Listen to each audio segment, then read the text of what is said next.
Yo, good evening mga tol sa mga followers ko dyan sa Manila at sa Pasig o kahit saan man. Araw-araw, pag lumalabas ako ng bahay, lagi akong binabati ng mga tao na, Sir, Idol, sticker namin, ba't ang tagal? Ito na ngayon, yung MYOD, nag-release ng panibago kong sticker. Yung una, matte, di ba? Yung una kong binigay. Ngayon naman, ito naman, glossy. Ayan o. Nagbigay sila sa akin ngayon ng bagong sticker. Sila ang sponsor ko sa sticker eh. Ito pala, may matte pa pala. Ito yung matte. Tapos, ito naman yung glossy. Kaya, puro sticker yan. Yan. Yan yung mga glossy ko.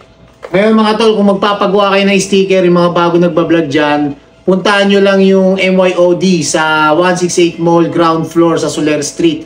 Okay? Siya nga pala, maraming salamat sa 5J Printing. Located to sa MH Del Pilar Street, Barangay Palatio, Pasig City.